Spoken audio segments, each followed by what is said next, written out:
کوئی بات نہیں, تو وہ لوگوں کو فوراً سے کوئی بات نہیں کر دیا. تو یہ بات تھی جو کہ بڑی ویسے امپریسو لگی مجھے. مطلب یہ بات ہے کہ یہ میں کھل کے اعتراف کرتی ہوں اس کا کہ انہوں نے فوراً جس طرح سے کہا نا کوئی بات نہیں. بالکل انہوں نے بڑے اچھے طریقے سے, کوئی اور خاتون ہوتی تو گھبرا جاتی, ایک اور سخت ریئیکشن آ جاتا. آپ دیکھیں کہ انہوں نے لوگوں کو بھی روکا کہ کوئی بات نہیں, آپ کوئی ایسی بات نہ کریں. اور پھر کس طریقے سے پولیس نے اپنی پروٹیکشن میں ان لوگوں کو بھگایا, بلکہ وہ راستہ غلط گاڑی جانے لگی تو پولیس والے نے اس کو بینک کر کے اس گاڑی کو کہا کہ آپ رائٹ ادھر جائیں. اس کے بعد جب آگے گاڑی روکی ورکرز نے تو پولیس نے اس کو فرار کروایا, پھر لڑکیاں پکڑی, پھر لڑکیاں چھوڑ دی. تو یہ ایک سلسلہ چل رہا ہے علیمہ باجی کو تنگ کرنے کا. بیسیکلی عمران خان کو تنگ کرنا چاہتے ہیں. خان صاحب کہتے ہیں نا کہ یہ اچھا میری ویسے بیوی کو اذیت پہنچاتے ہیں, جی مجھے اذیت پہنچانے کے لیے, بالکل یہ فیملی کو تنگ کرتے ہیں, خان کو بریک کرنے کے لیے. اور پھر آج آ جاتے ہیں آپ کے اصل سوال کے اوپر. آج پہلے ہی وہاں پہ یہ فضا آپ کے الیکٹرانک میڈیا کے صحافی بتا رہے تھے کہ کچھ لوگوں کو 3-4 کو پلانٹ کر کے بھیجا جا رہا ہے. میں تو وہاں پہ نہیں تھا, جو لوگوں نے ذرائع رپورٹ کیا میں آپ کو وہ بتا رہا ہوں. جی. اور پھر یہ موصوف آ کے بیٹھ گئے اور بفور دا پریس کانفرنس کو start and he was like pushing for مذمت کریں آپ جو ہو رہا ہے, حیثیت کیا ہے, فلان کیا. اس طرح نہیں ہوتا بھائی. آپ زبردستی مذمت میں ہمارے ساتھ جب ہوتا ہے کبھی آپ نے مذمت کی اس طریقے سے, اور زبردستی ہم کروا سکتے ہیں. اگر ہم زبردستی نہیں کروا سکتے تو آپ زبردستی کروا سکتے ہیں. علیمہ خان صاحبہ کا اپنا کیا قصور ہے, انہوں نے تو کچھ نہیں کیا. اب ورکرز ہیں وہ جذبات میں آ جاتے ہیں. اگین آئی وڈ سے یہ نہیں ہونا چاہیے تھا, اٹ واز انفارچونیٹ. بٹ میرا خیال ہے کہ یہ جو پلانٹڈ لوگوں والا معاملہ ہے یہ بھی ختم ہونا چاہیے, کیونکہ اس کو بھی ہمارا کلچر ایکسیپٹ نہیں کرتا ہے. بالکل صحیح ہے. اب یہ کیسے ختم ہوگا اور اس کو کون ختم کرے گا, یہ کچھ ہے, ایک کچھ چیزیں آپ لوگوں کے ہاتھ میں بھی اس طرح سے نہیں ہیں. لیکن شیخ صاحب یہ بتائیے کہ اچکزئی صاحب کا کیا معاملہ ہے, ان کے حوالے سے بھی کچھ ناراضگی کی خبریں سامنے آ رہی ہیں. نہیں, کوئی ناراضگی نہیں ہے جی. آپ دیکھیں کل ان کی ہڑتال جو تھی, آج اس کی جو ان کی کال آئی, عمران خان صاحب نے اس کی پوری حمایت کی. ہمارے لوگوں نے کوئٹہ میں, ہمارے لوگوں نے کراچی میں, ہمارے لوگوں نے پشاور میں, ہر جگہ پہ ہمارے لوگوں نے اس کا ساتھ دیا ہے, اس کا بھرپور طریقے سے ساتھ دیا. کوئی ایسے ایشوز نہیں ہیں. لوگ ایشوز بنا دیتے ہیں, ریز کرتے ہیں, آپ سے شیئر کرتے ہیں, اس کی خبریں بن جاتی ہیں. But as we see it, there is nothing wrong and he has not expressed anything.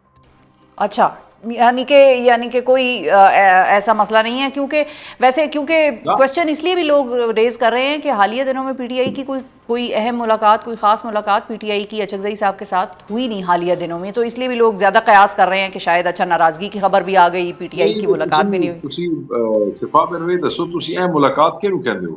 What is an ਅਹਿਮ ਮੁਲਾਕਾਤ according to you?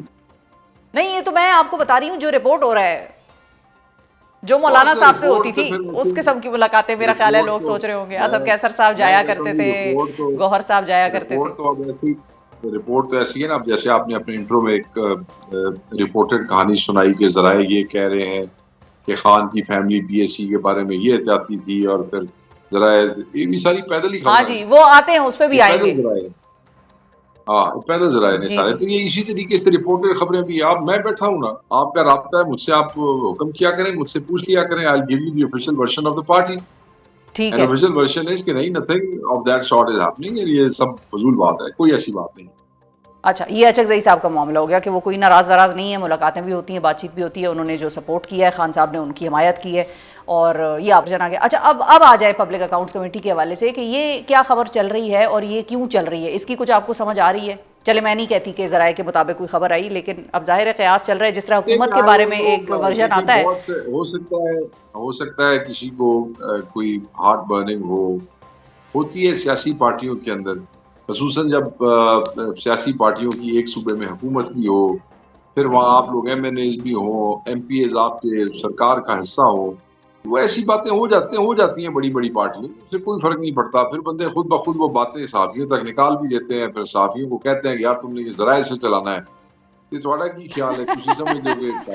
بالکل, یہاں پر بہرحال ذرائع کے علاوہ جنید اکبر خان صاحب کو بھی کوٹ ہوا ہے, اس نیوز آرٹیکل میں جنید اکبر خان صاحب کو بھی کوٹ کیا ہوا ہے ذرائع کے علاوہ. بس آپ یہ دیکھ لیں نا, پھر آپ یہ دیکھ لیں بھائی یہ خبروں کا فائدہ کس کو ہے. آپ کڑیاں ملا لیں خود ہی بیٹھ کے. بات یہ ہے کہ خان صاحب نے بڑی سختی سے کہا تھا کہ ایک پارٹی کا کوئی بھی میٹر جو ہے اس کو آپ نے سوشل میڈیا پہ, الیکٹرانک یا پرنٹ میڈیا پہ نہیں لانا. خان کے الفاظ سے جو میں نے ٹویٹ کیے تھے کہ اگر کوئی ایسا کرے گا